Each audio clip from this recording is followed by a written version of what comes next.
Cardi B, elle ne laisse aucune case vide pour occuper l'espace médiatique. Chercher à augmenter sa présence médiatique si on veut dépasser un certain niveau de reconnaissance publique. Tu peux toucher des gens que tu n'aurais jamais touchés, qui n'auraient jamais découvert ton truc, ou peut-être qui t'ont entendu de loin et qui se disent « Ah, bah en fait, c'est peut-être intéressant que j'aille là-dedans. » Et le fait d'avoir quelque chose d'hyper clair, en fait, ça m'a permis de le donner, mais sans me dire « Je me vends, en fait. Je sais ce que je fais, je sais où je veux aller. » Comme le doublage IA va reprendre la base de ce que l'acteur a fait réellement, ça va être le travail de l'acteur. Pour moi, de détruire un métier pour avoir une certitude que ça fonctionne, je trouve ça un peu gros. Et il y a plein de voix qu'on reconnaît et que même sans savoir, on y est vachement attaché, tu vois. Moi, je pense que la poursuite de la perfection dans l'art et le fait qu'on puisse pas l'atteindre, c'est ça qui fait les plus belles créations. Quand tu fais un truc 100% IA, tu réduis les zones d'incertitude et d'ombre qu'il va y avoir. Ils l'ont gardé finalement au montage final parce que c'était tellement bien fait et que du coup, ça fait quelque chose autre chose, quoi. Ça fait une autre vision et effectivement, on va le perdre, clairement. Tu lis ton portable, c'est pas normal. Lorsque tu es devant ton écran, on a l'impression que ce n'est pas toi qui l'as écrit. C'est la remarque que j'ai reçue après la sortie de nos 3 premiers épisodes dans ces nouveaux studios. Et ma première réaction, ça a été le déni total. Comment ça vous dérange que je lise ? Je ne vais pas apprendre une chronique par cœur pour flatter mon ego. Il m'importe plus de délivrer mon message que d'avoir une posture de génie. Évidemment, je mens. La posture, c'est tout le sujet. Alors, comment j'ai géré cette situation ? Comme toujours, j'ai enquêté. Et là, révélation. Les chroniques que j'adore sur France Inter, elles sont toutes lues, et parfois même les chroniqueurs le font sans complexe, avec une feuille dans la main, une voix posée, etc. Et personne ne leur dit rien. J'ai choisi de ne pas utiliser de prompteur, parce que je voulais rester honnête dans ma posture, ne pas tricher et ne pas surjouer. Puis, je me suis dit, en vrai, je m'en fiche. Un autre jour, j'ai vu Pascal Praud qui lisait son édito et ça m'a fait super mal. Ça m'a fait super mal parce que la comparaison était violente. Alors la question qui m'a traversé l'esprit, c'est est-ce que le problème, c'est vraiment que je lise ? Ou est-ce que c'est que vous voyez quand je lis ? Est-ce que ce n'est pas finalement votre regard sur moi qui pose problème ? Parce qu'au fond, peut-être que je reflète vos insécurités. Et attention, je me suis pas mis au-dessus de la mêlée. Moi aussi, j'ai mes biais. La preuve, je regarde pas de la même manière un chroniqueur que j'estime sur France Inter et un journaliste plein d'ego, en plein ego trip qui balance son avis sur un sujet. Pourtant, ils font exactement la même chose. Et d'ailleurs, moi aussi, je fais exactement la même chose. Alors au final, est-ce que ça compte vraiment si je lis ou pas ? Ou est-ce que ça révèle surtout un petit truc plus profond ? Qu'on juge moins la forme que ce qu'on projette sur les autres. Et peut-être que la vérité, elle est là. La lecture, c'est pas le vrai problème. Le vrai problème, c'est qu'on ne supporte pas toujours de se voir en miroir. En miroir dans celui qui parle. Bienvenue dans le Lundi de la Dérive, l'émission qui ne vous dit pas quoi penser, mais qui vous oblige à penser par vous-même. Bonjour. Bonjour. Bonjour. Comment ça va ? Oui, vous allez bien déjà ? Écoute, nickel, pour ma part. On a un nouveau décor. Hein. Ouais, grave. J'ai une nouvelle coupe de cheveux. D'ailleurs, pourquoi changement ? Écoute, je sais pas, j'ai besoin... en fait, j'ai été super saoulé la dernière fois de pas avoir été chez le coiffeur avant les 3 premiers épisodes, et ça m'a vraiment, vraiment fait mal de regarder les épisodes sortir sur YouTube après et de voir ma coupe de cheveux que je n'aimais pas, et ça me fait très mal. Du coup, je me suis dit, pas cette fois-ci. Je suis quand même pas sûr de si j'aime bien encore ou pas, ça me prend toujours un peu de temps, mais au moins c'est propre, voilà. Mais surtout, ça va être pareil quand tu vas regarder en vrai. Non, peut-être pas, parce que le temps que ça sorte, je me serais habitué à ma coupe de cheveux, okay, et je serais en mode, coupe de cheveux. Ok. Et c'est marrant parce que du coup, c'était le seul retour que tu as eu des nouveaux épisodes Non, il y a eu pas mal de retours. Déjà, moi, il y a pas mal de choses que je l'imaginais différemment, que j'aurais voulu qu'elles soient présentées différemment. Après, c'est normal, c'est les premiers épisodes, on est encore vachement en rodage. En rodage, ouais, carrément. C'est marrant, j'étais assez d'accord avec le truc avec l'opinion qu'on recevait, comme quoi tu lisais trop. Mhm. Je l'ai vu aussi. Et en fait, pour revenir du coup sur un peu ta chronique du début, je pense que oui, on a tous des opinions biaisées par rapport à ce qu'on voit en fonction de qui on regarde, du sujet, de quoi ça parle, etc. On a tous un début d'opinion biaisée. Maintenant, il existe des techniques et des stratégies pour justement faire pencher la balance dans l'autre sens. Et je pense que justement, regarder son public de temps en temps, tous ces trucs qui essaient de donner l'impression qu'on lit moins, qu'on parle plus à la personne directement, et bien justement, c'est des trucs dont on peut se servir pour volontairement faire pencher la balance, pour ne pas laisser finalement toute l'impression uniquement au biais que peut avoir la personne qui nous regarde, tu vois. Genre. Ouais, totalement. En fait, le truc que je me suis dit quand je l'ai fait, la chronique, j'ai fait exprès d'aller loin et d'être un peu dur, tu vois. Mais en vrai, la réalité, c'est que je pense que ça aurait été mieux si au niveau du montage, déjà moi j'avais regardé plus la caméra en mode comme ça, que j'avais discuté avec les gens. Et aussi si on avait fait des cuts. Si on avait fait des cuts et tout. En fait, la problématique qu'il y avait dans les 3 premiers, c'est que c'était un format très long, qu'on me sentait un peu isolé, que peut-être qu'il y avait un manque de rythme. Et ça fait que ça poussait encore plus à l'étrangeté et à se dire « Ah putain, un truc qui va pas. » tu vois. Ouais. Après, je pense aussi qu'il y a plein de choses qui ont été... on a dû composer avec aussi les contraintes qu'on avait, nous, sur le moment. Enfin, il y a plein de choses que les gens ne voient pas forcément sur le montage final qui font que c'est moins bien que ce qu'on aurait voulu. Typiquement, là, on a dû tourner justement ces intros séparément du reste de l'émission. Et je pense que ça n'aidait pas justement à la fluidité, à l'impression qu'on... Oui, mais c'est ça, mais de toute façon, je te coupe, je suis désolé. Ah, pas de soucis. Non, mais en vrai, je trouve que le lundi de la dérive, c'est quelque chose qui évolue tout le temps avec le temps. Ouais. Et donc, je trouve que c'est complètement dans notre logique de se dire, OK, là, ça a bien fonctionné, ça n'a pas bien fonctionné. Et du coup, on le modifie, on l'améliore. Et donc, sachez que tous les 3 épisodes, ça risque de modifier, de changer, etc. C'est clair. Et toi, Néné, c'est quoi les retours que tu as eus ? Moi, j'ai eu un retour comme quoi j'étais un peu effacé, alors que pour le coup, je pensais que j'ai vraiment beaucoup parlé. Et en fait, ça m'a pas touché plus que ça, parce que je me dis, ça dépend aussi de comment c'est perçu aussi. Ils ont le droit de penser ça et il n'y a pas de souci. C'est juste que j'étais en mode, mais qu'est-ce que je dois faire de plus ? Parce que si on compare comme au début où j'étais vraiment effacé, là, il y a un truc qui va pas, quoi. Enfin, là, j'ai parlé, j'étais présent dans les conversations et tout, et alors oui, il y a des sujets qui vont peut-être être moins évidents, où je vais avoir moins d'arguments, ou voilà. Mais c'est ça aussi le débat, c'est que chacun a ses forces. Et du coup, moi, je vais prendre les forces que j'ai quand j'aurai besoin, et je vais parler quand je vais avoir besoin de parler.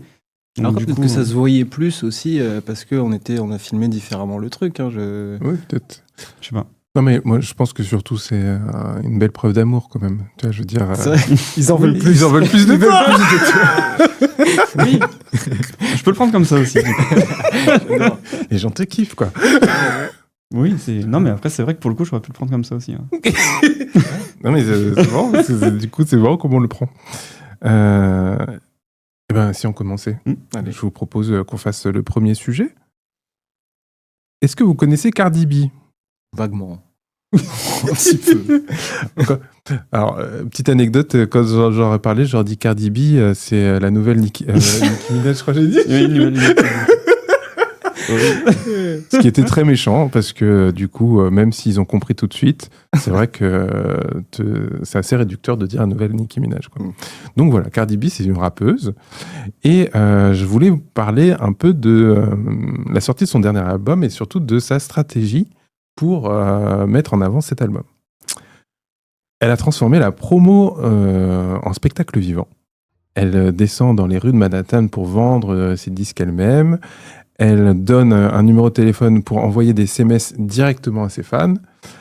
Elle court-circuite son procès. En gros, elle a eu un procès qu'elle a hyper médiatisé. Elle s'en est servie pour faire sa com. Tout ça pour s'échapper des algorithmes de TikTok, de se dire « Ok, campagne classique, je vais juste mettre ma musique et espérer que ça fonctionne ». Elle a essayé de faire un truc beaucoup plus proche des gens.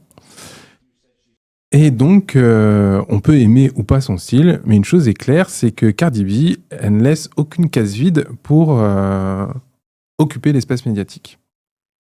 Et c'est quelque chose qui est à contrario de beaucoup de créateurs avec qui on travaille, qui, à chaque fois qu'ils postent un truc, ils disent « Ah non, ça se trouve, j'en fais un peu trop, ça se trouve, on m'a trop vu, ça y est, j'ai mis deux stories, les gens vont en avoir marre de moi. » Et là, on voit que Cardi B, elle a fait une campagne médiatique folle en inondant les réseaux et le plus possible par tous les médias être omniprésente.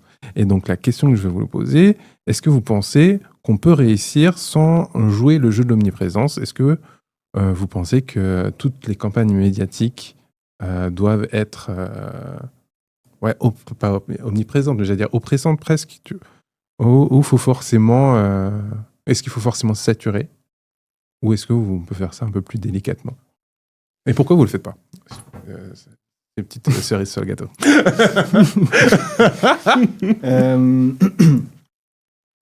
Moi, je pense que on est obligé, à mon avis, de chercher à augmenter sa présence médiatique si on veut dépasser un certain niveau de reconnaissance publique. Dans le sens où on peut pas...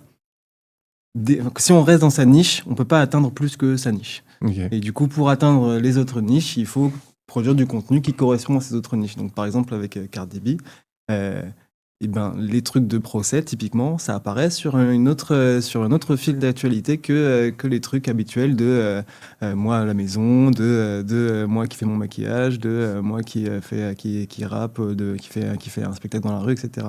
Et du coup, je pense que l'intérêt de montrer un peu tous les aspects de sa vie, c'est justement de pouvoir toucher différentes sphères d'intérêt sur la toile, quoi. Et du coup, ça permet... C'est forcément extrêmement efficace pour pouvoir exister plus fort, quoi, aux yeux de plus de monde. C'est super intéressant ce que tu dis parce que pendant longtemps, le premier truc qu'on dit aux gens, aux créateurs, c'est sois ultra niché pour que tu puisses développer un réseau de gens fidèles, de gens de qualité, et ensuite, après, tu grossis, plus tu grossis, plus tu essaies d'ouvrir ton champ.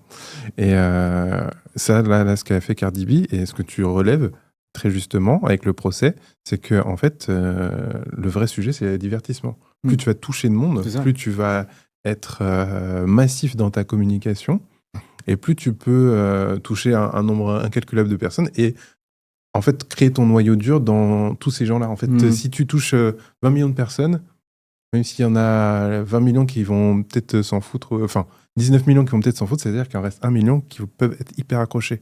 Alors que quand tu es hyper niché, que tu veux toucher, je sais pas, 100 personnes dans ton truc, ces 100 personnes-là, tu sais pas ce qui peut leur arriver, ça se trouve, ils vont pas être intéressés, et ça fait que 100 personnes. Donc, l'ultra niché, c'est pas forcément la meilleure idée. Disons que c'est efficace jusqu'à un certain point, quoi. C'est efficace jusqu'à un certain point, et puis à un moment donné, il faut réfléchir à d'autres stratégies. Quand tu commences à avoir stagné au niveau de ta progression dans ta niche, je pense que c'est intéressant de réfléchir à d'autres choses. Typiquement, pour Cardi B, perso, pendant longtemps, j'ai été pas trop intéressé. J'aimais bien sa musique, mais sans plus. J'avais aucune connaissance de sa personnalité. Et en fait, c'est à un moment donné où j'ai dû voir du contenu qu'elle a fait qui m'a intéressé, qui correspondait à ce qui m'intéressait, que là, je me suis rendu compte que j'aimais bien sa personnalité. Et par capillarité, en fait, je me suis mis à vachement aimer plus, à m'intéresser, à aimer vachement plus ce qu'elle faisait ailleurs. Tu vois. Je crois que j'ai dû la voir sur l'émission de rap, là. Rhythm and Flow, c'était, je crois. Ah ouais. Où il y avait justement des rappeurs qui venaient pour coacher des jeunes rappeurs. On avait eu Snoop Dogg qui était venu, etc. Et j'avais grave aimé son intervention, ouais, de fou. Ah, c'est marrant ça. Et du coup, tu l'as découvert dans une émission finalement. Je la connaissais déjà. Mais je me suis attaché à ce personnage à ce moment-là. On t'a vu sa personnalité finalement. Ouais. Après, alors, moi, je suis dans le truc de c'est logique. Tu vois, plus tu vas toucher de personnes, plus tu vas avoir un pourcentage qui vont revenir et redevenir fidèles. Par contre, c'est aussi un peu un danger d'avoir trop de monde et de toucher les gens que tu ne veux pas forcément toucher en fonction de ton business à toi, clairement. Et pourquoi ? Par exemple, je sais pas, quand on parle tout le temps des gens qui, par exemple, nous, on a été trollés, tu vois, entre guillemets, et du coup, c'est parce qu'on a touché beaucoup plus de personnes, mais après, c'est le risque. Ça reste un risque, mais il faut y penser aussi, quoi. Ouais, mais je trouve que, en fait, le risque, c'est pas un vrai risque. Forcément, quand tu grossis, tu vas te faire troller. Oui. Forcément, plus tu vas avoir de monde et plus tu vas avoir des gens qui vont être toxiques avec toi. Et donc, je pense qu'en fait, c'est une peur qu'on a. de réussir et d'être connu. C'est de se dire, ok, je contrôle un peu l'espace sur lequel je suis vu. Comme ça, si j'ai un problème, je peux quand même gérer. Alors que si tu grossis très vite, c'est en mode, putain, je peux pas gérer. J'ai aucun contrôle. C'est ça qui te fait peur, en fait. Et donc, et c'est ce que je te dis, c'est que moi, j'avais trop la logique avant de... Il faut être ultra niché, il faut d'abord travailler dans sa sphère. Alors que maintenant, je trouve que ce que tu disais là, en fait, tu peux, en faisant un truc un peu différent, tu peux toucher des gens que tu n'aurais jamais touché et qui, par capillarité, comme je reprends exactement ton mot. Il était bien ce terme. D'accord. Par capillarité, tu peux toucher des gens que tu n'aurais jamais touché, qui n'auraient jamais découvert ton truc, ou peut-être qui t'ont entendu de loin et qui se disent, en fait, c'est peut-être intéressant que j'aille là-dedans. Tu vois, genre... imagine, je sais pas, je pense à Orelsan. T'écoutes pas du rap, mais il va faire un film. Tu vois, c'est un film de science-fiction. Ça n'a rien à voir avec son univers. Mais comme tu as vu Orelsan, tu dis, putain, mais cet acteur, il est connu. Ouais, je connais, c'est un rappeur. Et quelqu'un te dit ça, tu vois, il est rappeur de quoi? Tu vas regarder, tu découvres sa musique, et boum. Et après, alors qu'avant, tu ne l'aurais jamais vu. Et si lui était resté juste dans son monde de rap, toi, tu n'en aurais jamais entendu parler et tu l'aurais jamais découvert. Donc, en fait, pour grossir, il faut viser peut-être plus large, il faut peut-être être plus large dans sa réflexion et dans ce qu'on fait comme contenu, plutôt que se restreindre à son entre-soi. Oui, de fou. Et le deuxième point aussi, c'est que souvent, quand tu fais de l'ultra niché et que tu es créateur, tu parles pas à ceux qui consomment ton produit ou ce que tu veux vendre, tu parles à des gens qui font la même chose que toi. C'est comme les gens qui font toujours des tutos pour expliquer comment ils font un produit. Sauf que ceux qui regardent le tuto pour faire le produit, c'est les gens qui font comme eux. Donc c'est leur concurrent et c'est pas le mec qui consomme, parce que le mec qui consomme, il va acheter, il veut pas savoir comment on fait. Donc je trouve que c'est aussi un problème. Tu vois, je sais pas, regarde en photo. Tu regardes quoi? Tu regardes des gens qui font des photos, mais qui tu vas expliquent pas... ce qu'ils font, non? Ouais, je regarde les tutos, Tu regardes les tutos, mais tu vas pas prendre... C'est pas toi qui vas prendre consommer les photos. Non, c'est sûr. C'est si le mec il vend une formation, par contre, oui, c'est bien que tu fasses ça. C'est vrai qu'on a forcément un peu tendance à confondre la niche sa propre niche avec la niche de son public, genre la niche qui t'intéresse toi. Après, il y en a, ils font plusieurs comptes en fonction de la niche qu'ils veulent toucher. Que ce soit par exemple un compte de tuto bien spécifique, ils vont le faire et ils savent qu'ils vont toucher ces gens-là. Je sais pas si c'est une bonne idée de faire ça en vrai, parce que du coup, tu sépares tes fanbases au final. Oui. Et, excusez-moi. Surtout que en vrai, ils sont intéressés par ta personne. Le but, c'est qu'à la fin, ils soient attachés à toi, attachés à ta personne, à ce que tu fais, et que du coup, ils te suivent dans les différents... mais du coup, c'est-à-dire que moi, par exemple, je sais pas s'il y a un photographe qui fait des tutos et que j'ai envie d'être formé ou quoi avec, ou des masterclass ou des choses comme ça, je sais que je vais aller sur cette chaîne-là. Si par contre, je veux voir son travail à lui, j'irai dans l'autre chaîne et du coup, je vais potentiellement être attaché à sa chaîne aussi, en fonction de son style. Son métier, c'est pas qu'il est photographe, c'est qu'il est formateur de photographe. Et donc, son but, t'es son consommateur. Mais si par exemple, il fait aussi des shootings et tout, de l'autre côté. Oui, mais en vrai, ça c'est pour valider le fait qu'il est un bon photographe pour que tu puisses vendre tes informations. Oui, c'est vrai. Oui, mais c'est ça en fait, c'est pour ça. Effectivement, ouais. Tu vois, ils sont forts. Ils sont forts, les mecs, quand même. Effectivement. Et tu vois, c'est ça en fait, c'est que le mec, il veut te faire valider qu'il est un bon photographe et ensuite il veut te vendre sa formation. Mais si par exemple, il fait des photos de mariage et qu'il veut trouver des gens qui veulent le prendre pour le mariage, il va pas faire de tuto. Il va pas faire de tuto. Oui, et je t'en fiche de savoir comment il prend la photo. Tu veux voir des belles photos de mariage et ça t'inspire. Ça. Donc ça sert à rien de faire plusieurs comptes, je pense. Ouais. Maintenant, pourquoi on le fait pas? Je pense que c'est une bonne question. Mais je pense que moi, perso, j'assume pas. Moi, j'assume pas l'idée qu'on remarque que je veux me mettre en avant. Tu vois, genre. C'est grave intéressant. J'arrive pas à assumer l'idée que, à mes yeux, ça serait orgueilleux de ma part de vouloir me mettre en avant de manière trop évidente, tu vois. D'ailleurs, la raison pour laquelle je suis sur Voscast, c'est parce que Stevie, tu m'as demandé de le faire, tu vois. Du coup, j'étais en mode, du coup, ça m'a validé quelque part, ça m'a autorisé quelque part à faire ça, tu vois. Mais ça me met tellement mal à l'aise à l'idée de me mettre en avant, mais extrêmement mal à l'aise. Je suis plutôt d'accord avec toi. Pareil, anecdote, là, il y a pas longtemps, j'ai fait une conférence pour Lucie, la chineuse des créateurs, donc au sommet des créatrices, et elle a fait une remarque devant les gens. Elle dit, mais Stevie, tu as remarqué que à chaque fois que tu viens, tu proposes jamais, tu vends jamais tes produits. Enfin, tu vends jamais ce que tu fais. Tu dis oui, j'ai un podcast. Si vous voulez regarder, ça me fait plaisir. Mais bon, voilà. Il me dit, mais tu vends jamais ton truc. Et c'est vrai que j'ai ce truc-là de, faut pas que je me mette trop en avant, tu vois, genre. Les gens qui humbles quelquefois. Ouais, c'est ça. Ils vont découvrir tout seuls. Ils vont kiffer ma vibe, ils vont chercher, ils vont me trouver. Et je suis presque flatté s'ils font ça. Alors que de dire, n'oubliez pas de vous abonner sur la page, n'oubliez pas de mettre un like sur Spotify et tout. Je trouve ça très. C'est dur. C'est dur, tu vois. Ouais. Donc c'est assez dur et je comprends les gens qui ont du mal. Et je pense que. C'est un travail qu'on doit faire, on est obligé de faire parce que sinon on reste figé tout le temps et on n'avance pas. Non, mais je pense aussi que c'est une image de personne qui correspond pas forcément à l'image qu'on a l'habitude de présenter à notre entourage, tu vois. Et du coup, cette personnalité publique, entre guillemets, il faut la créer avant de, tu vois, faut la créer et se familiariser avec parce que au quotidien, t'as pas l'habitude de dire à ta famille, regarde, moi je fais ça, ce serait intéressant de regarder ça. C'est le mec que t'aimes pas en soirée. Moi je trouve mais que grave. le mec que t'aimes pas en soirée, c'est le mec que tu vois qui est en train d'essayer de ramener tout le monde à lui. Et moi, vous savez ce que j'ai fait hier? C'est le mec que t'aimes pas en soirée, donc normal que t'as pas envie de le faire. Ouais. Mais il faut le faire parce qu'en fait, tu oublies que t'es pas le centre d'attention comme dans une soirée des gens. Et en fait, ils voient 1 milliard de personnes qui font ça. Donc en fait, toi, quand juste tu dis « Ouais, regardez mon contenu, c'est super », en fait, il y a juste 5000 personnes qui ont fait la même chose que toi. T'es pas le seul mec qui fait ça. Et c'est toute la différence, je pense. Ouais, puis c'est un business, quoi. Faut pas oublier que voilà, l'intérêt, c'est de vendre son truc aussi, quoi. Non, mais de grossir, oui. Peut-être aussi. Et toi, Nénès, comment tu... Non, mais je vois un peu comme vous. Après, moi, j'ai un peu moins de mal à dire ce que je fais aux gens, même dans les réunions de famille. Alors, Toi, c'est vrai que ça évolue. Maintenant, c'est plus récent, voilà, c'est récent. Enfin, avec le temps, ça a évolué comme ça. En gros, moi, j'ai moins de mal à dire, moi, je fais ça. Déjà parce que l'objectif, il est archi clair. Je sais où je veux aller, je sais ce que je veux faire. Et si je veux arriver à mes fins, j'ai pas le choix d'expliquer, en fait, en gros, ce que je fais. Et parce que aussi, je me suis centralisé je me suis spécialisé dans le côté animaux, tu vois.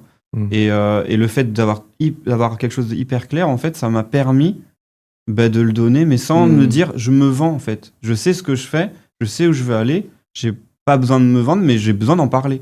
Et du coup, j'ai plus ce truc de me dire, je dois me mettre en avant. Pour moi, ça devient naturel, finalement, d'en parler, d'être en mode, je fais ça, et venez me voir, en fait. Je trouve qu'il y a plusieurs niveaux, dans le sens où il y a le premier niveau où tu dis, t'oses pas dire ce que tu fais. Il y a des gens, ils osent même pas dire oui, j'ai un podcast, regardez. Et après, il y a le niveau où tu arrives à expliquer, mais t'arrives pas à aller plus loin, genre vraiment te mettre en scène pour dire regardez mon truc, regardez ça, tu veux pas travailler avec moi? Aller carrément dire, tu veux pas travailler avec moi? Ça, c'est encore un niveau dessus. Et après, il y a le truc où tu crées vraiment des moments, où tu crées vraiment des moments pour te mettre en avant. Toi, je trouve qu'il y a différentes étapes, mais c'est vrai que toi, déjà, moi, je trouve que tu as grave évolué. Avant, tu disais pas. Ouais. Et le fait que tu as clarifié ton projet, maintenant, tu le dis plus. Tu vois, tu dis, ouais. Avant, tu disais même pas, je suis photographe. Tu te rappelles avant? Moi, j'en parlais à personne avant. Comment tu te définis, toi? Comment je définis? Moi je parle je dis que je suis dans un podcast, je fais un podcast où on parle de communication et on parle des jeunes créateurs et on cherche à décrypter de l'actualité pour. C'est le discours que je commence à avoir l'habitude de répéter justement quand tu dis le nom quand du on parle podcast et tout. Ouais, je dis le nom du podcast. Des fois, j'envoie des liens et tout. Je te dis, là, j'ai passé un step. Non, mais c'est vrai que fut un temps, j'osais même pas en parler. C'était hyper difficile pour moi même de dire je participe à un podcast.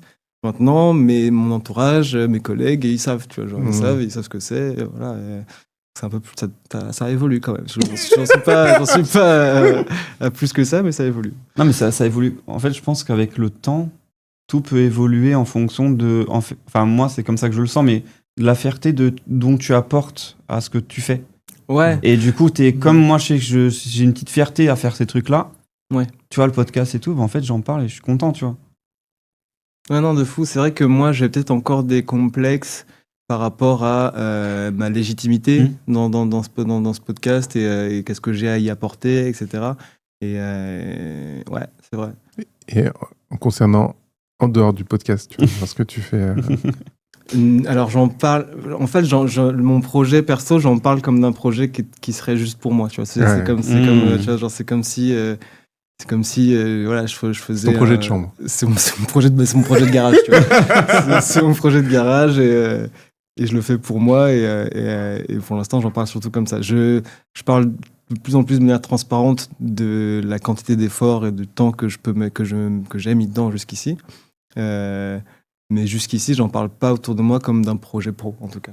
Oui, mais en plus, là, tu marques un autre truc, c'est que souvent, au début, tu fais ça comme si c'était un hobby. Du coup, ça n'est pas censé te prendre beaucoup de temps. Tu peux pas dire que tu mets de l'effort dedans, que c'est fatigant, que tu vois, genre, il y a de l'énergie qui est mise dedans. Parce que tu vois, après, tu vas dire, c'est pas justifié. Ils vont dire, le mec, qu'est-ce qu'il raconte? C'est qu'il y a l'autre step où tu commences à dire, en vrai, c'est dur de faire ça. Ouais. C'est épuisant. J'ai mis beaucoup de temps, j'ai mis énormément d'efforts, tu vois, genre. Et c'est ok de le dire, tu vois. Genre, je trouve que c'est ok de le dire et d'assumer, de dire ouais, non, mais en fait. Je trouve que ça met de la valeur. Surtout. Oui, c'est ça, en fait. Je trouve aussi, plus le temps passe, et plus aussi, en fait, là, je commence à arriver à un stade où j'ai mis tellement d'efforts et de temps dedans que je me dis que tout le monde n'aurait pas été capable de mettre cet effort et de mettre ce temps là-dedans, en fait, tu vois. Je commence à arriver à un moment où je trouve que mon projet, il commence à avoir du poids. Il commence à avoir de la gueule. Ouais, quand même. Non, mais quand même. Je trouve que c'est une bonne réflexion de se dire qu'il y a des gens, ils auraient abandonné, quoi, tu vois. Ouais. Ça, c'est ouf, en vrai. Ouais. Ouais, c'est vrai. Non, pour ceux qui galèrent, en vrai, non, mais c'est vrai que pour ceux qui galèrent, juste se dire ça, les gens, ils auraient abandonné. En fait, ça met grave de la valeur. Ça donne grave de la force, en fait, de dire ça, de dire putain, de regarder en arrière et de dire regarde tout ce que j'ai fait, tu vois, ça donne de la force de fou. Et puis même, moi, je trouve qu'en vrai, on ne devrait pas. Toi, dès lors que c'est important pour toi, tu dois mettre de la valeur tout de suite. Et même si tu n'avais pas mis beaucoup d'efforts, en fait, tu dois tout de suite dire, en fait, c'est important pour moi. Et j'ai travaillé dessus. Et c'est ok de dire que je fais un effort quand même si c'est important, parce que c'est important pour moi. Bah, c'est vrai qu'en fait, on a tellement tendance à séparer, à se dire que l'effort, ça fait pas partie du plaisir. Tu sais, à séparer effort et plaisir. Si tu vois, genre, quand tu joues, un hobby, normalement, c'est que si tu fais ça par plaisir. Et du coup, ça devient un peu particulier pour tout le monde, pour les gens, pour le grand public, de se dire ce hobby, c'est difficile. Tu vois, genre, ça me demande de l'investissement, tu vois, genre. Et je trouve que c'est quelque chose qu'on n'a pas forcément l'habitude, une connexion qu'on n'a pas l'habitude de faire forcément, genre. C'est vrai. Je vous propose de passer au prochain sujet. Yes, grave. De l'autre côté du spectre, on voit émerger des artistes qui ne sont même plus là, physiquement. De quoi je parle ? K-pop Demon Hunter sur Netflix raconte l'histoire d'un groupe de chanteuses virtuelles qui sont à la fois des idoles et chasseuses de démons. Pour l'instant, aucun problème. Sur Instagram, des influenceuses sont 100% IA, comme Lil Miquela rassemblant des millions de fans. Récemment, Hollywood a annoncé la première actrice 100% IA. J'ai oublié son nom, je suis désolé, je l'avais noté, je ne l'ai plus. Et ça me fait réfléchir à quelque chose. Est-ce que l'industrie n'essaie pas seulement de produire des hits, mais maintenant aussi de fabriquer des artistes parfaits pour qu'on puisse adhérer complètement et facilement à tout ce qu'ils nous proposent ? Est-ce que l'obsession de la perfection dans la pop culture ne prépare pas le terrain pour remplacer les imperfections des artistes humains ? Et donc, ma question, c'est qu'est-ce que vous en pensez ? Jusqu'où on va aller ? Est-ce que vous trouvez ça cool ? Pas bien ? Est-ce que vous avez vu K-pop Demon Hunter déjà ? Oui. Non. J'ai regardé des extraits, mais j'ai pas vu. Alors, t'en as pensé quoi ? Honnêtement, oui. J'ai pas aimé l'histoire. Ok. J'ai trouvé ça cool. En fait, la BO, j'ai trouvé ça super intéressant. Ok. Pas en termes de... Je pourrais pas parler de qualité, c'est pas des grandes paroles, tu vois, c'est pas poétique, mais je trouvais qu'elle donnait une émotion certaine. Et c'est vrai que j'ai du coup suivi les doubleuses françaises qui expliquaient que c'était leur plus dur doublage qu'ils avaient fait, parce que du coup, en termes de technique vocale, c'était incroyable. C'était grave chaud, tu vois. Et il y avait quand même un truc, tu vois, un truc un peu humain, un peu... il y a quelque chose derrière, quoi. Mais au-delà de ça, c'est vrai que je crois que c'est Christian Clavier qui a eu un bad buzz. Oui, il a eu un bad buzz. Sur le doublage français, d'ailleurs, ils ont fait une pétition et tout ça, comme quoi, donc, de ce que j'ai compris, il expliquait que c'était genre presque normal que l'IA fasse des doublages à la place de doubleurs, c'est ça? Christian Clavier, il a fait un doublage sur K-pop. Non. J'arrive. En gros, Christian Clavier, pendant une émission où il regarde, tu sais, le truc des cassettes et tout, là. Combini, non? Ouais, le truc de Combini, mais je crois pas que c'est Combini. En fait, j'ai vu l'extrait, mais j'ai pas vu l'émission en entier. Okay. En gros, il dit oui, en fait, ça permet à l'acteur qui fait le film de s'approprier son rôle sur les autres langues, parce que, en gros, comme le doublage IA va reprendre la base de ce que l'acteur a fait réellement, ça va être le travail de l'acteur. Du coup, les sous lui reviennent aussi. Il pensait pas forcément aux sous. Je pensais à ça. Waouh, il allait loin. Mais donc, il disait que, en fait, le doublage, c'est un autre travail, tu vois, c'est une autre proposition. Et donc, en fait, il pourrait garder sa proposition dans les différentes langues. Et donc, il trouvait que c'était quand même bien, tu vois, parce que il dit, ça dénature pas le film. Ouais. Et donc, les doubleurs, ils l'ont tombé dessus. On fait, attends, on est des vrais artistes. Donc, t'es en train de dire que notre travail, on dénature ton travail, tu vois. Et du coup, ça fait un bad buzz. C'est ça. Et du coup, là où je veux en venir, c'est que je pense, c'est pas quelque chose qui va se faire ou quoi, mais je pense que ça va être quelque chose qui va être forcément d'arriver, donc d'avoir des acteurs IA et compagnie, qu'on le verra peut-être de moins en moins, et ça c'est peut-être un peu délicat. Mais par contre, pour moi, de détruire un métier pour avoir une certitude que ça fonctionne, ou que je trouve ça un peu gros. Tu vois, je trouve ça un peu gros et je suis pas sûr que ça soit une fin en soi. Moi, j'ai plusieurs opinions là-dessus. Je pense que t'es loin du micro, par contre. Ah, pardon. Oui. Je suis trop à l'aise.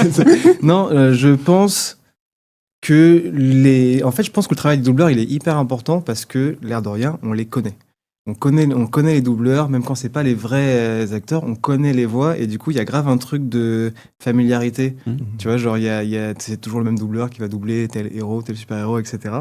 Et il y a plein de voix qu'on reconnaît et que même sans savoir, on y est vachement attaché, tu vois. Et je pense que ce serait dommage de perdre ça déjà. Je pense que le travail des doubleurs, il est hyper intéressant. Après, pour dériver un peu sur les actrices virtuelles, sur les actrices ou les acteurs complètement faits par IA.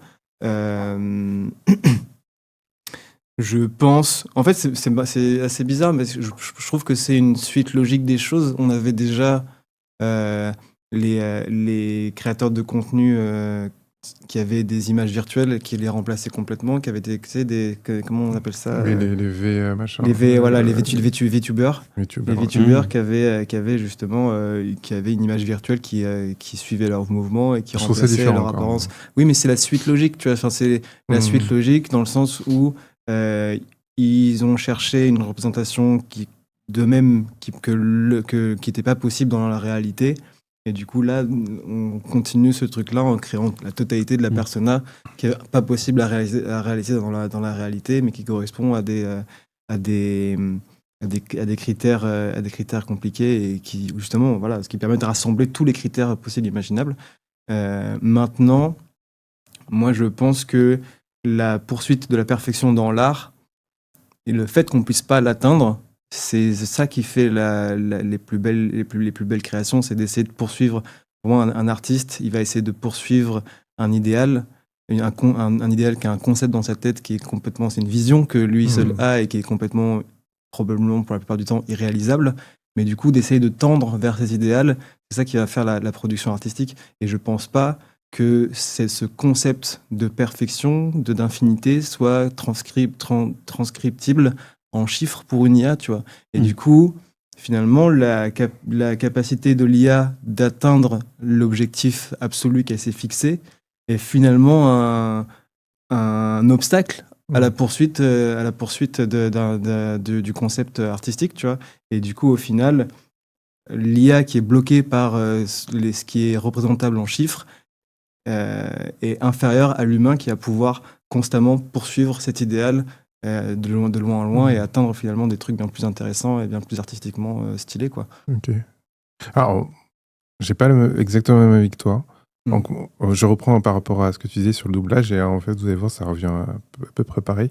C'est que je pense que le doublage, je comprends ce qu'il veut dire Christian Clavier, dans le sens où quand moi je regarde un film, je regarde toujours en VO, parce que je trouve que quand je regarde un film doublé, c'est pas la même proposition qu'on me fait. Je prends toujours l'exemple d'un film de Luc Besson, qui était avec... Arthur et les Minimoys. Non. Je suis tellement d'accord. Non, pas Arthur et les Minimoys, c'est Valérian. Ah ouais, quand même. Valérian, j'avais vu en VF. J'étais dit, mais ce film, c'est n'importe quoi. Il est nul, quoi. Mais vraiment, j'étais dit, mais il est nul. Après, je l'ai revu en VO, et l'actrice, j'avais oublié son nom. Cara Delevingne. Cara Delevingne, exactement, Cara Delevingne. En fait, j'ai compris tout son jeu quand je l'ai vu en VO. En fait, je me suis dit, mais en fait, elle joue comme ça pour avoir un truc détaché et montrer qu'elle le kiffe. Et en fait, c'est dans la voix et le regard, elle montre que derrière sa froideur, elle kiffe le gars, tu vois. Et dans la VF, comme c'est une autre proposition, et ben on voit plus ça. Et donc le film était beaucoup mieux pour moi à ce moment-là. Et donc, un doubleur, en fait, c'est une vision qu'il a de l'œuvre qu'il montre. Ouais. Et donc, là où je veux en venir, c'est que quand tu fais un truc 100% IA, tu réduis les zones d'incertitude et d'ombre qu'il va y avoir. Et donc, entre ce que la vision qu'a le réalisateur et le rendu que va avoir l'œuvre, ça va être de plus en plus similaire. Alors que quand il y a des acteurs humains qui passent avant, que ce soit au montage, que ce soit l'acteur, que ce soit etc. En fait, il y a toujours ces zones d'incertitude qui créent quelque chose qui va être soit extraordinaire, soit très mauvais. Et donc, en fait, plus tu réduis ces trucs-là, et plus je trouve que l'œuvre d'art perd ce côté mystérieux qui fait que, oh, waouh, le fait qu'ils se soient tous assemblés ensemble, ça crée ce truc unique. On parle souvent là en ce moment de Expédition 33. Je pense pas que ce soit parce que juste lui, il a fait tout le film et le réalisateur qui a eu l'idée du truc a réussi. C'est parce qu'il y a un développeur qui a une autre idée, il s'est dit, je vais rajouter ça. Grave. Ça va être bien. Ou il y en a un autre qui a eu l'intuition de dire, mais je vais mettre ses cheveux en noir. Et puis après, il y a l'acteur qui a fait le doublage, il s'est dit, mais en fait, je vais pencher la tête pour que ce soit plus... machin. Et toutes ces incertitudes créent une œuvre qui est exceptionnelle.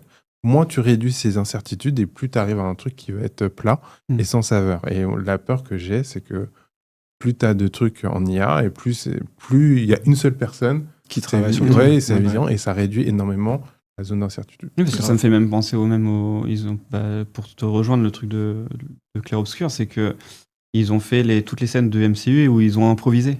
Genre les acteurs, c'était leur envie, c'était leur idée.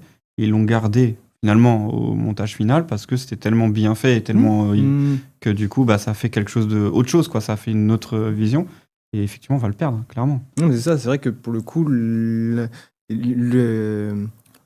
travail en commun de différents artistes et de différentes visions, c'est ce qui fait souvent une œuvre extraordinaire et ce qui fait une des grosses forces des milieux artistiques où il y a plusieurs personnes qui travaillent sur un même sujet comme ça.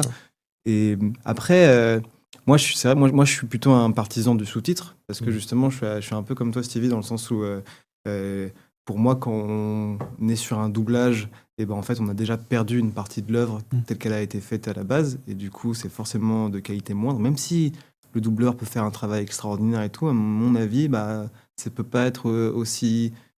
Des fois, ça peut être mieux. Bien. Moi, j'ai jamais vu pour l'instant. Alors, je donne un exemple. The Mask. Ah ouais, putain. Ce masque, mais tu vois, c'est pas pareil. Et j'ai vu un reportage du doubleur qui disait, en fait, c'était intraduisible.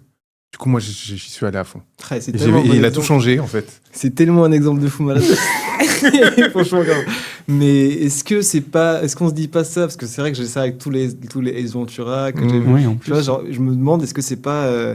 parce qu'on l'a vu comme ça étant jeune et qu'on est attaché à tel truc, à cette représentation-là. Est-ce qu'on est pour ça, tu vois je sais pas, honnêtement. Mais tu vois, par exemple, j'ai regardé récemment, j'ai fait l'expérience avec le truc avec Eleven, la mère de Stranger Things. J'ai regardé certaines parties en français. Hopper, donc le héros flic en français, c'est un gros lourdeau. Quand il est en français, il passe vraiment pour un gros lourdeau, un peu beauf, tout ça, alors que en anglais, il est plutôt crédible en tant que flic, il est plutôt sérieux, c'est plutôt un personnage premier degré, quoi. Et j'ai trouvé ça hyper dommage, tu vois. Et je trouve que il y a des fois comme ça où la traduction du personnage ne se fait pas du tout correctement. Oui, c'est une nouvelle proposition en fait. Ouais. C'est compliqué. Du coup, c'est hyper instable en fait. Du coup, comme oui, on peut pas savoir.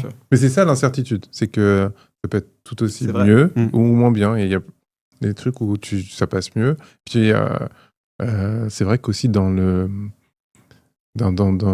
doublage, il y a la traduction pour que ça soit adapté au public. Tu vois, il y a des choses qu'en France, tu acceptes, qu'aux États-Unis, tu n'acceptes pas, et vice-versa. Dans The Mask, c'était surtout pour ça que le doubleur il a changé. C'est parce que dans des blagues qu'il faisait, ça passait pas en France. Donc il a dit, je vais aller en mode full cartoon. Et il a créé un truc qui n'a pas de sens. Et voilà. Ouais, mais en fait, c'est ça le danger. Ouais, c'est le risque. Et comme tu dis, parfois, ça fait un truc extraordinaire. C'est que c'est des décisions qui sont prises par des gens en fonction de la culture et tout machin. Et c'est vrai que des fois, c'est complètement à côté de la plaque, quoi. Il y a plein de titres. On rigole souvent des titres, comment ils ont été traduits en français ou en canadien. Voilà, il y a des fois où c'est juste bizarre et d'autres fois où c'est très très bon. Mais c'est vrai que c'est forcément une lecture, une opinion, une vision de quelqu'un d'autre qui a créé le film, quoi. Et c'est ça aussi qui donne la richesse. Parce que finalement, quand tu regardes l'IA, si jamais ça devient plat comme ça tout le temps, au bout d'un moment, tu n'auras même plus on se nourrit pas de critiques, mais presque, tu vois, on se nourrit de tout ça. Et là, tu pourras plus, parce qu'en fait, ça sera tellement plat et ça suivra une ligne directrice. En fait, tu vas être limite saoulé, quoi, finalement. Non, mais en fait, moi, ce qui me fait peur aussi, c'est que ça dépend qui va choisir. Est-ce que ça va être le réalisateur qui va faire son film qu'il veut avec des personnages IA, ou est-ce que à la fin, ça va être le producteur. Je sais pas si vous avez vu, il y a une série qui vient de commencer, une série qui a gagné des prix. C'est avec... Oh là là, pourquoi j'oublie tous les noms des gens mais j'ai commencé à regarder, c'est incroyable. C'est genre un studio de cinéma à Hollywood. Et ça montre tous les dessous des studios. Je crois que c'est The Studio, un truc comme ça. Mais... C'est avec Seth Rogen, non? Ouais, c'est ça. C'est exactement. Cette série, je vous conseille. En fait, tu vois comment ils choisissent les films. Et par exemple, le premier épisode, le héros, il veut faire un film en particulier, un film d'auteur, machin et tout. Et son chef, il lui dit, bah non, mec, là, le prochain, si tu fais le prochain Sonic, on va gagner des millions. Donc tu fais le prochain Sonic. Après il fait, attends, mais je peux faire le prochain Sonic avec un bon réalisateur. Non, on s'en fout. On va faire un prochain Sonic et je veux que tu le fasses vite. Et là, tu te dis, une réalité, c'est ça aussi. Ah oui, du coup, si on a des films nuls, c'est pour ça. Et j'ai trouvé ça très juste. Et donc moi, c'est ça qui me fait peur avec l'IA, c'est juste que c'est le combat à efficacité. C'est que la personne qui choisit, ce soit pas une personne qui soit un vrai créateur, mais un mec qui veut juste faire de l'argent. Ouais, de fou. Prochain sujet. Le prochain sujet vient surtout d'une phrase que j'ai entendue de Amélie Nothomb, une autrice très connue. Elle dit « Le talent n'existe pas, seul le désir existe ». C'est vertigineux, donc fin de citation.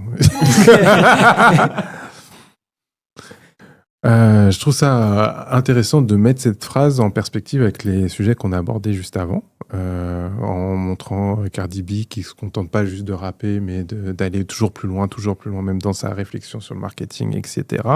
Ou le talent qui va peut-être disparaître parce que l'IA va prendre toute la place. Et donc, je voulais avoir votre avis sur cette phrase. Qu'est-ce que vous pensez du talent ? Est-ce que vous pensez que ça existe ou ça n'existe pas? Est-ce que vous pensez que avec le désir on peut faire tout ce qu'on veut, ou est-ce que vous dites non, n'importe quoi? Pourquoi on parle de ça? Ça commence? Ouais, vas-y. Ok. Alors, ça reste mon avis. Moi, je trouve que le talent, je pense plus au côté facilité. C'est comme à l'école, il y en a, ils apprennent rien et puis en fait, ils assimilent beaucoup plus vite que d'autres et tout. Donc, on a tous un rythme aussi différent. Donc, pour moi, en fait, c'est plus des facilités. En fait, on arrive plus à avoir de la créativité parce qu'on l'a potentiellement travaillé avant. Et du coup, en fait, bah en fait, t'arrives à créer quelque chose de différent d'une personne qui n'aura pas forcément l'idée de produire la chose. Et que effectivement, quand tu veux absolument quelque chose, t'auras beaucoup plus d'envie, d'évolution pour arriver à cette fin finalement. En fait, dès lors que, et ça revient aux objectifs que j'ai, dès lors que j'avais pas d'objectif hyper clair, j'étais perdu, je savais pas à quoi faire. Alors je pouvais apprendre, mais j'allais un peu dans tous les sens, je vrillais et tout. Par contre, quand j'ai su exactement ce que je devais faire, et ben en fait la ligne était beaucoup plus libre et du coup, claire, et du coup je pouvais y aller. Donc effectivement, moi je trouve qu'avec un désir, tu peux aller très très loin, mais que certaines personnes arrivent à avoir un peu plus de facilité que d'autres. Il y a Florent Pagny, là, il a fait une interview, je crois que c'était avec Léa Salamé, mais je suis pas sûr. Peur de dire des bêtises, mais en tout cas, il disait qu'il ne travaillait pas forcément sa voix parce qu'il avait un talent, un don, et que du coup... ah ouais, c'est ça qu'il dit. Mais c'est pas dire ça. Et du coup, tu vois, ça m'a fait... Déjà, ça m'a fait rire, mais chacun a sa manière de réfléchir sur quelque chose qu'on a. Et en tout cas, moi, dans tous les cas, je pense plus à ce côté-là. C'est pas forcément... Alors effectivement, le talent, pour moi, c'est plus une facilité, du coup. Voilà. Ok. Ouais. Moi, je fais partie du clan qui croit pas trop à l'existence du talent. J'adore cette phrase d'Amina Tombe, comme quoi il n'y a que du désir. Je suis hyper d'accord avec. Parce qu'en fait, pour moi, les choses qui nous intéressent, les choses qu'on aime, elles se révèlent hyper tôt. Bien plus tôt qu'on le pense, bien plus souvent avant d'avoir marché, avant de pouvoir parler. On est déjà intéressé par certaines choses et plus par certaines que d'autres. Et pour moi, c'est cet intérêt très tôt qui fait que on va analyser ce qu'on écoute, on va écouter plus attentivement, on va chercher à découvrir, chercher à apprendre et tout. Et c'est ça, en fait, pour moi, c'est la compilation de ces petits efforts, ces petits trucs ces petits efforts, ces petits trucs qu'on fait avec ce qui nous intéresse, qui vont cristalliser et faire finalement un talent, tu vois. Et faire que, en fait, le mec a dit, il a 8 ans, il dessine déjà super bien, sauf que oui, ça fait 8 ans qu'il dessine, en fait, tu vois, genre, forcément, tu vois. Et le mec qui, il a une oreille musicale de fou malade, oui, mais en fait, avant de parler, il était déjà écouté de manière hyper concentrée tout ce qu'il écoutait, à décrypter, à comprendre. Et à développer ses capacités par rapport à ce truc, tu vois. Et pour moi, c'est ça. Je suis hyper d'accord avec ce truc du désir. C'est vraiment ce qu'on aime, on en mange, et ce qu'on mange, en fait, nous reste et fait recréer quelque chose en nous qui est perçu par les autres comme un talent, comme si ça venait de nulle part, alors qu'en fait, c'est un chemin qu'on a fait, tu vois. Genre. Mais moi, j'ai une question, du coup. Tu penses quoi de l'oreille absolue, au final ? Ça, c'est comme... quelque chose de scientifique, un peu, quoi. Je sais pas comment c'est un truc. Pour moi, l'oreille absolue, la compréhension que j'en ai, c'est comme si une personne était capable de reconnaître des notes de la même manière qu'on est capable de reconnaître des couleurs. Les notes de musique et les couleurs, les deux, c'est juste des fréquences. C'est juste des fréquences d'un côté électromagnétiques, de l'autre des fréquences sonores. Et en fait, nos yeux, on est hyper habitué à ça, à différencier et à reconnaître les couleurs. Du bleu, c'est du bleu, et on reconnaîtra toujours que du bleu, c'est du bleu. Une personne qui a cette capacité, je sais pas honnêtement, je sais pas qu'est-ce qui fait qu'une personne peut reconnaître aussi bien les notes, mais je pourrais imaginer que ce soit par centre d'intérêt qu'elle est capable de le faire. Ouais. Mais j'avoue, j'en sais rien. J'en sais pas plus que toi. Ouais. Moi, je trouve que je prends peut-être pas dans le même sens que vous. Mais j'aime beaucoup cette phrase aussi, dans le sens où le talent, pour moi, là où ce qui est bloquant, c'est qu'on se dit qu'il y a une limitation. C'est-à-dire que quelqu'un qui a du talent, tu dis « Ah putain, il est déjà fort à ce point-là, j'arriverai jamais à ce niveau. » Et donc, souvent, la personne qui dit ça, pour moi, c'est parce qu'elle a pas assez de désir. Parce que quand tu as le désir de dépasser même le mec qui a un talent fou, tu t'en fous. Ouais. Donc tu vas dépasser ce truc-là et tu vas aller beaucoup plus loin. Tu vas essayer de toujours trouver une solution pour griller le truc. Tu vois, genre quelqu'un qui a l'oreille absolue, mais moi je trouve un autre moyen d'avoir le même niveau sans avoir l'oreille absolue. Tu vois, du coup, il y a vachement ce truc que le talent est vu comme une limitation de quand tu te compares, tu te dis ah putain, j'aimerais trop arriver à faire ce truc-là. Et donc le désir surpasse tout. Parce que en vrai, le moment où tu abandonnes, c'est parce que tu n'as plus de désir. Donc même quand tu abandonnes parce que tu vois quelqu'un qui est meilleur que toi, c'est parce que tu dis juste j'ai plus le désir d'aller plus loin dans cet art-là. Oui, non, je voulais juste revenir sur le absolu. Pour moi, les dispositions physiques d'une personne et son talent, c'est deux choses différentes. Je pense pas qu'une personne je pense pas que toutes les personnes qui ont l'oreille absolue sont passionnées de musique, tu vois, par exemple. Je pense pas que toutes les personnes qui ont des dispositions musculaires particulièrement avantageuses sont tous passionnés de sport et passent leur temps à faire du sport. Je pense pas qu'on utilise forcément les talents qu'on a et les... Merde, j'ai dit talent. Bah oui. Je pense pas forcément qu'on utilise les dispositions physiques avantageuses qu'on peut avoir de manière absolue, tu vois. Genre, on fait pas forcément ce pourquoi notre corps est le mieux fait pour. C'est pas forcément ça qu'on dit. C'est pas mal ça comme phrase. On fait pas forcément. Parce que c'est vrai qu'on se dit, oui, j'aimerais trop courir vite parce que. Ça se trouve, il y a un mec qui court grave vite ou qui aurait pu courir grave vite, mais juste il m'a intéressé au truc. Ça m'intéresse pas. Ouais. Non, mais moi je crois beaucoup faut travailler pour. Tu vois, genre, il y a ce truc-là, le désir, c'est ce qui te permet d'avancer au quotidien, de pousser toujours ton projet, ton envie et d'aller plus loin. C'est la dernière chose que vous vouliez dire là-dessus ou pas? Ouais, moi j'ai. Attends, laisse-moi regarder mes notes. Il regarde ses notes. Je dénote. Non, c'est bon. Je suis content. Voilà, on a fait le tour. Franchement, vous avez trouvé l'épisode là pour l'instant? Très intéressant. Pour le coup, j'ai bien aimé nos sujets. Et en plus, le sujet du talent et du. Et de quoi on a parlé déjà? Et de la création artistique. C'est vraiment des sujets qui m'intéressent de fou. Donc, non, mais on aurait pu carrément être en mésentente sur le talent finalement. Ouais, pourquoi?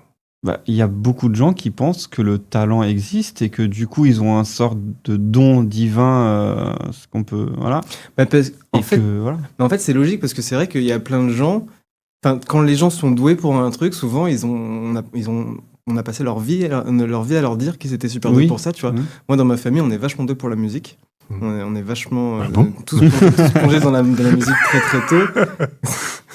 Et tous plongés dans la musique hyper tôt. Et c'est vrai que moi et mes frères et sœurs, toute notre vie, on nous a répété que putain, t'es trop fort pour la musique et tout machin, tu vois. Aucun d'entre nous, au final, n'en a fait son plan de carrière ou ni son truc principal. On a tous fait un petit peu. Mais c'est vrai que toute notre vie, on nous a répété ça et on est tous convaincus qu'on est doué pour ça, tu vois, genre, pour le coup. Ouais, mais après, vous avez fait ça vraiment toute votre vie. Moi, je vous ai toujours connu en train de faire de la musique. Mais ça vous saoulait pas, genre, qu'on dise toujours la même chose ou... Si, grave. Si. Et surtout, en fait, moi, je sais pas par rapport à mes frères et sœurs, mais moi, j'ai jamais su comment me positionner par rapport à ça. Par rapport quand les gens te disent putain, t'es trop fort à ça, j'ai jamais su ni quoi leur répondre, ni quoi en penser. Attends, mais t'as jamais eu de truc où on te dit ouais, mais c'est sûr que tu dois être trop fort à ça? Bah, on me le dit tout le temps, oui, avec genre les PC et tout, quoi. Ouais. En fait, à chaque fois, moi, on me demande tout le temps, genre, genre, j'ai une galère en informatique, vas-y, viens m'aider, tu vois. C'est marrant. Je suis en mode, ok. C'est parce qu'il a des lunettes. Son fardeau, c'est parce qu'il a des lunettes. Non, mais autant, il y en a, ça me fait grave plaisir de les aider, je suis grave content, tu vois.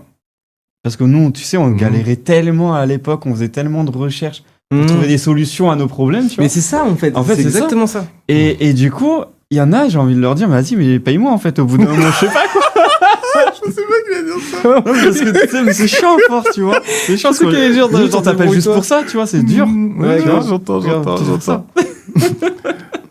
Non, parce que moi, je trouve qu'il y a des trucs qu'on te dit tout le temps, moi, on m'a toujours dit, tu vas faire du basket parce que t'es grand.